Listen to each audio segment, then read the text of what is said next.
What's going on, guys, and welcome back to my channel. My name is Narshat, and again we are here in Baguio. And if you know, I'm eating strawberry ice cream. Don't miss this ice cream pag pupunta po kayo dito. And we're here, bro. We're here in Strawberry Farm in Baguio. Hindi po tayo kumuha dito. Basta magpaalam po kayo kung gusto nyo mamitas. Alright, let's go. And yo. Kasama natin, we are with Ryan and Anna. So they're making vlog now. And then, nga pala, pwede po mag-drone. Basta syempre, magpaalam muna kayo pag gusto nyo magpa-drone.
Sweet Charlie Road. And ang biyahe natin galing sa hotel natin kanina sa Crown Legacy papunta dito umabot ng 40 minutes. Pero syempre, pagkasama yung traffic, syempre mga isang oras din. Pero basta makakarating din po kayo. And drive safe. Ayun, I think bawal po kumain sa loob ng farm. Pero kumakain po ako. Please don't try what I'm doing. Talaga namang yung strawberry nila dito, boomy. Tsaka napaka-natural and sweet and dalagang Pilipino.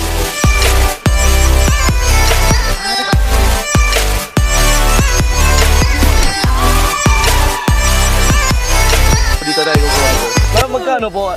Magkano? 600 per shirt. Dali! Ito pala, oh. Sige, tara. 600! Yeah, bro! We're going to eat strawberry. And the price is 600. Sabi ko sa inyo, kailangan you should bring a pocket money, extra pocket money if you want to visit here in Baguio. Mas ma-enjoy nyo lalo yung mga pupuntahan nyo dito sa Baguio. Extra money is good. So, di ko in-expect, kala ko 100, 200. God!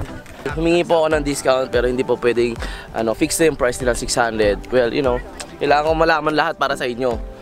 So, pag wala. Okay? 600, wala akong dalang pera. Ba't ako pumapasok dito? I need Mina!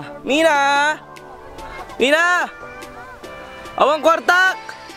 Alright, ito na, nakuha tayo ng basket. And 600 po, okay? So, ma'am, ati, uray mapuno, mabalin? Uray mapuno nun? Uray, Pag-apaw lang. ayot niya. Hanggang dito lang daw po. Pag-apaw. Hanggang sa tamang apaw. Mga ganun yata yung tagap-apaw. Paano po mag-trans? Ganon-ganon ko na lang. Kung wala kang scissor, Gawang scissor. cut mo lang siya, pwede mong katungin mo yun. Ay, Hawin mo lang yung mabaling kainin po. Pwede po kainin. Hugasan niyo muna, sir. Bawal kainin. May spray po kasi po, no? May gamot. Adi, pwede na lang kumuha ng gunting. Kasi no, Gunting, baka masira ko kayo. Sige may po. gunting. Pag na-spray po, ano po? 72 hours na kami mag-harvest. Kahit kapag hinugyan, hindi ka namin kayang i-harvest. Basta lagpas 72 hours. Okay. Parang At least 3 safety. days. At least safe. Very Hindi good. kasi may organization sila dito, may Yeah. management. So, nalaman niyo po yung rules, di ba? Safety. Yan na lang, And sir. protection for every tourist and customers. Thank you, Auntie. Sige, diretso lang tipo sa gana. Okay po, okay po. Hawin nyo lang yung dahon, natatakpan sila. Okay po. Ayun, ang laki. Ang laki naman na strawberry dito, bro. Baby! Kailangan matamis. Ayan. I found you, baby. So, wow, sira. If you don't know, guys, it's under the leaves. If you can see, you do like that. Meron pang mas malaki, bro. Hey, palakihan ba to? Paliitan. Hi, bro. Bro. Alright. Alright. Uy, may malaki. Pero sira naman. I got you, bro. I got you, bro.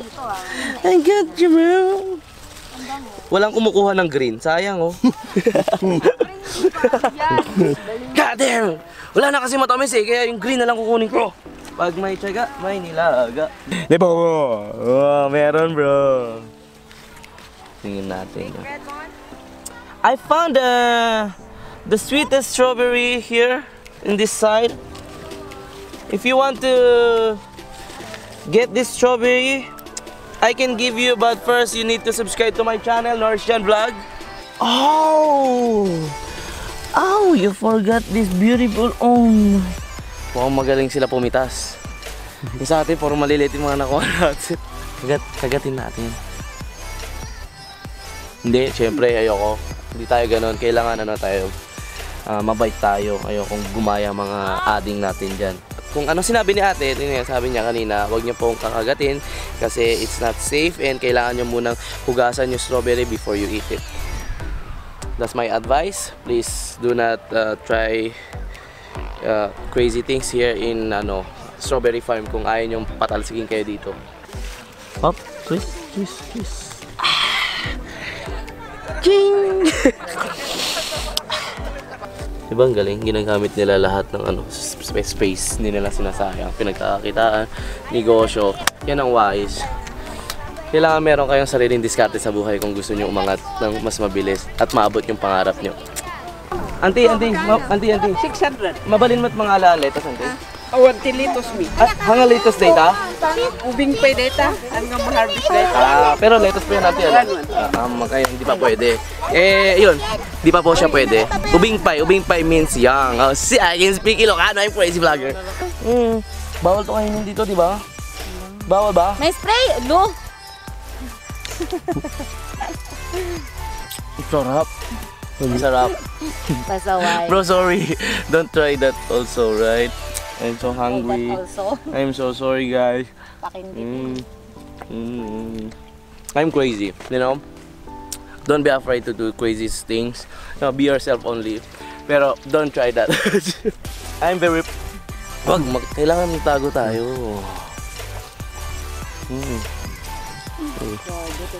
Tira naman tong binigay mo. Balik. Pero masarap. Tapos na kaming kumuha ng strawberry. Ngayon, pasalubong natin. Ito yung sikat dito sa Baguio. Ito yung favorite ko pong ubi jam. At favorite din ng mga auntie ko. 280. May pastillas kayo dito. Meron yan siguro. Dami po ng pasalubong Masarap dito. na. Para tapos na. Tara, gumatang tayo. Bibili rin ng damit. Ate, if you're watching right now, bibili ako ng pasalubong para sa'yo. Mahilig ka raw sa damit. Hey! Andito po tayo sa food court dito sa Strawberry Farm. Sa entrance mismo, makikita nyo po yung kainan. So pagkatapos nyo kumitas ng mga strawberry, pwede na po kayo kumain dito. And it's gonna be fun, bro, kasi ang daming pagpipilian na pagkain. Basta mauna po kayo pumunta kasi ang hirap po ng upuan dito. And yun, we are going to eat with Ryan. Parang natatakam ako sa picture sa sisig. Ikaw, Ana? Kahit ano? Kahit talong, okra. Okay! Favorite game mo ngayon eh. Buti si Ana hindi maarte, Mina. Hindi ako marte. Di maarte celery. Ayoko. Celery. If you want to come visit here, please come here in Edfred Eatery. Ang bait po ni ate at she's so beautiful and kind.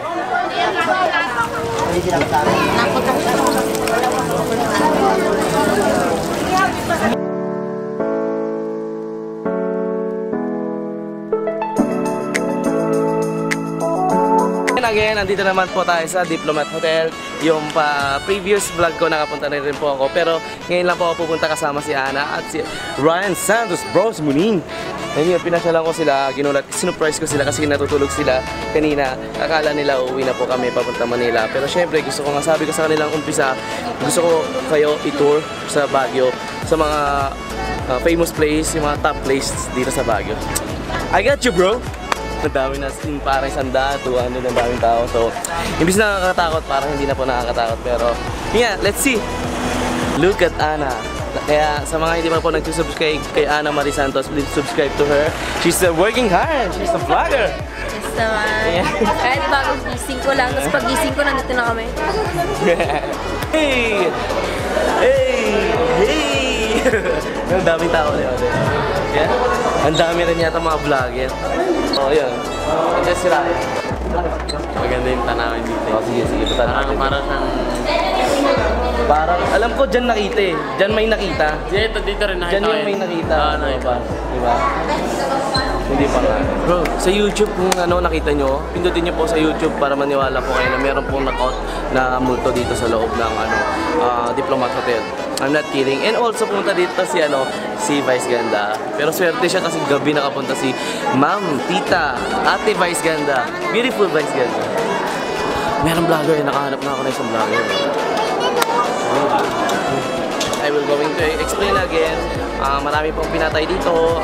They cut their heads, father and sisters. Para malaman nyo pa yung iba pang story, search nyo lang po sa Google and mag-appear yung history po dito sa Diplomat Hotel. Pero tara, check muna natin yung mga paligid. Malay mo, meron tayong makita multo, bro. Yo, di ba sabi ko? Yes, kaya tinawag ko si Jay para kain mo na yung mo. Dinudumog na si Rocky, bro. Vlog takeover.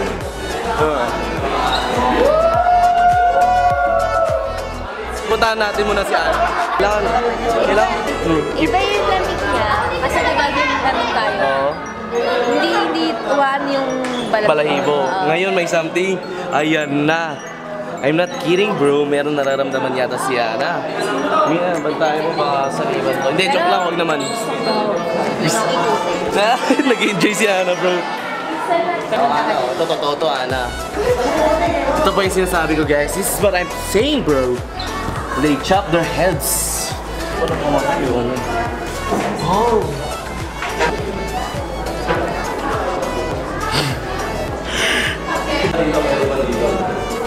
Ano yan?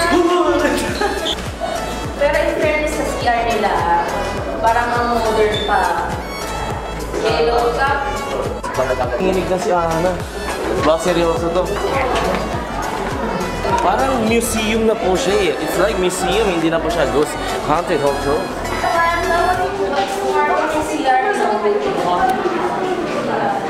Ngayon, maganda yung klima. So, and ang dami pong tao so hindi siya na masyadong nakakatakot. Buti na lang. Hanggang ngayon, buo pa rin yung cross.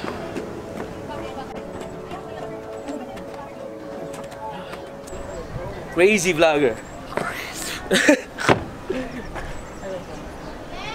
Papunta po dito sa Diplomat Hotel, hindi naman kalayuan, mga 30 minutes pag nanggaling po kayo sa city sa Crown Hotel or basta doon sa may city downtown papunta dito ay maabot lang po ng 30 minutes. So, you can come here anytime, bro.